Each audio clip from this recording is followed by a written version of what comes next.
ನಾನು ಕ್ಷಮಿಸಿ ಎಂದಷ್ಟೇ ಹೇಳಬಲ್ಲೆ. ಓವರಾಲ್ ಆಗಿ ಈ ಸಿನಿಮಾ 50 ಕೋಟಿ ಗಳಿಸೋದಕ್ಕೆ ಪರದಾಟವನ್ನ ನಡೆಸ್ತಾ ಇದೆ. ಕನ್ನಡಿಗರನ್ನ ಕೆಣಕಿ ನೆಲಕಚ್ಚಿ ಹೋಯಿತು. ಕೋಸ್ಟಲ್ ಕನ್ನಡ ವೀಕ್ಷಿಸುತ್ತಿರುವ ಎಲ್ಲ ಸ್ನೇಹಿತರಿಗೂ ನಮಸ್ಕಾರ. ಕೋಸ್ಟಲ್ ಕನ್ನಡದ ಮತ್ತೊಂದು ವಿಡಿಯೋಗೆ ಸ್ವಾಗತ. ಇವತ್ತಿನ ವಿಡಿಯೋದಲ್ಲಿ ನಾವು ನಿಮಗೆ ಥಗ್ ಲೈಫ್ ಸಿನಿಮಾದ ಬಗ್ಗೆ ಸಿನಿಮಾದ ನಿರ್ದೇಶಕ ಮಣಿರತ್ನಂ ಅವರು ಮಾತನಾಡಿದ್ದಾರೆ. ಈ ಒಂದು ವಿಚಾರವಾಗಿ ಒಂದಿಷ್ಟು ಮಾಹಿತಿ, ಒಂದಿಷ್ಟು ಅಪ್ಡೇಟ್ಸ್ ಗಳನ್ನ ನಿಮ್ಮ ಮುಂದೆ ನಾವು ಪ್ರಸ್ತುತಪಡಿಸ್ತಾ ಇದ್ದೀವಿ.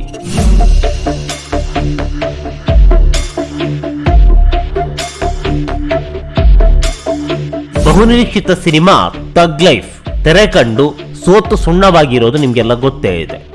ಆರಂಭದಲ್ಲಿ ಈ ಸಿನಿಮಾಗೆ ಇದ್ದಂತಹ ಕ್ರೇಜ್ ಏನಿದೆ, ಈ ಕ್ರೇಜು ಕಮಲ್ ಹಾಸನ್ ಅವರ ಆ ಒಂದು ಮಾತಿನಿಂದ ಎಲ್ಲವೂ ಬುಡಮೇಲಾಯಿತು. ಈ ಸಿನಿಮಾ ಕರ್ನಾಟಕದಲ್ಲಿ ಬ್ಯಾನ್ ಅನ್ನೋದು ಯಾವಾಗ ಗೊತ್ತಾಯಿತೋ ಅದಾದ ಬಳಿಕ ಕಮಲ್ ಹಾಸನ್ ಅವರು ನ್ಯಾಯಾಲಯದ ಮೆಟ್ಟಿಲೇರಿದ್ರು, ಅಲ್ಲಿ ಮುಖಭಂಗವಾಯಿತು. ಅದಾದ ಬಳಿಕ ಸುಪ್ರೀಂ ಕೋರ್ಟ್ನ ಮೊರೆ ಹೋದ್ರು. ಇವಾಗ ಈ ಸಿನಿಮಾ ಕರ್ನಾಟಕದಲ್ಲಿ ರಿಲೀಸ್ ಆಗೋದಾಗಿ ಗ್ರೀನ್ ಸಿಗ್ನಲ್ ಸಿಕ್ಕಿದೆ. ಇವೆಲ್ಲದರ ಮಧ್ಯೆ ಕರ್ನಾಟಕದಲ್ಲಿ ಈ ಸಿನಿಮಾವನ್ನ ವಿತರಣೆ ಮಾಡೋದಕ್ಕೆ ಯಾರು ಕೂಡ ಮುಂದೆ ಬರ್ತಾ ಇಲ್ಲ. ಕಾರಣ ಈ ಸಿನಿಮಾ ಸೋತು ಸುಣ್ಣವಾಗಿರೋದು, ಆ ಮಟ್ಟಕ್ಕೆ ಸೋತೋಗಿದೆ.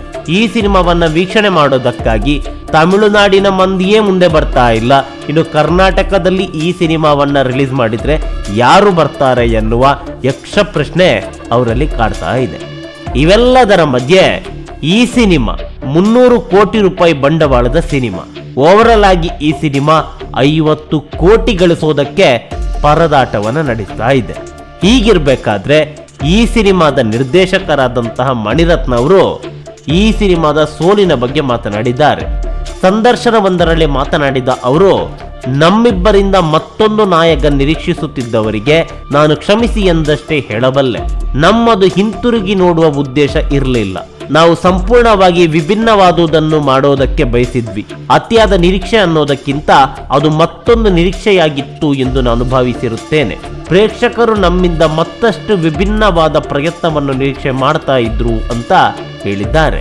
ಇನ್ನು ಥಗ್ ಲೈಫ್ ನ ವಿಚಾರದಿಂದ ಆಚೆಗೆ ಬರೋದಾದ್ರೆ ಮಣಿರತ್ನ ಅವರು ಮತ್ತೊಂದು ಸ್ಕ್ರಿಪ್ಟ್ನತ್ತ ಗಮನ ಹರಿಸಿದ್ದಾರೆ ಅಂತ ಹೇಳಲಾಗ್ತಾ ಇದೆ. ಒಂದು ಕಾಲದ ಅತ್ಯದ್ಭುತ ನಿರ್ದೇಶಕ, ಹಿಟ್ ಮೇಲೆ ಹಿಟ್ಟು ಕೊಟ್ಟಂತಹ ಒಂದೊಳ್ಳೆ ನಿರ್ದೇಶಕನ ಸಿನಿಮಾ ಕನ್ನಡಿಗರನ್ನ ಕೆಣಕಿ ನೆಲಕಚ್ಚಿ ಹೋಯಿತು. 37 ವರ್ಷಗಳ ಬಳಿಕ ಮಣಿರತ್ನಂ ಕಮಲ್ ಜೋಡಿ ಒಂದಾಗಿದೆ. ಇವರಿಂದ ಮತ್ತೊಂದು ನಾಯಕನ ಸೃಷ್ಟಿಯಾಗಬಹುದು ಅಂತ ಸಿಕ್ಕಾಪಟ್ಟೆ ನಿರೀಕ್ಷೆ ಇತ್ತು. ಆದ್ರೆ ಕಮಲ್ ನೀಡಿದಂತಹ ಆ ಒಂದು ಹೇಳಿಕೆಯಿಂದ ಎಲ್ಲವೂ ಬುಡಮೇಲಾಯಿತು. ಅದಾದ ಬಳಿಕ ಕಮಲ್ ಹಾಸನ್ ಅವರು ನಾನು ಯಾವುದೇ ತಪ್ಪು ಮಾಡಿಲ್ಲ, ನಾನು ಕ್ಷಮೆ ಕೇಳಲ್ಲ ಅಂತ ಹೇಳಿದ್ರು. ಉಡಾಫೆಯ ಉತ್ತರವನ್ನ ಕೊಟ್ಟಿದ್ರು. ಇದು ಇವರ ಸಿನಿಮಾಗೆ ಮುಳುವಾಗಿದೆ. ಮುಂದೆ ಈ ಸಿನಿಮಾ ಕರ್ನಾಟಕದಲ್ಲಿ ರಿಲೀಸ್ ಆಗುತ್ತೋ ಇಲ್ವೋ ಯಕ್ಷ ಪ್ರಶ್ನೆ. ಆದ್ರೆ ಕಲೆಕ್ಷನ್ ಅಂತೂ ಮಾಡಲ್ಲ ಅನ್ನೋದು 100ಕ್ಕೆ 100ರಷ್ಟು ಸತ್ಯ. ನಮಸ್ಕಾರ. ನಾನು ಕ್ಷಮಿಸಿ ಎಂದಷ್ಟೇ ಹೇಳಬಲ್ಲೆ. ಓವರಾಲ್ ಆಗಿ ಈ ಸಿನಿಮಾ 50 ಕೋಟಿ ಗಳಿಸೋದಕ್ಕೆ ಪರದಾಟವನ್ನ ನಡೆಸ್ತಾ ಇದೆ. ಕನ್ನಡಿಗರನ್ನ ಕೆಣಕಿ ನೆಲಕಚ್ಚಿ ಹೋಯಿತು.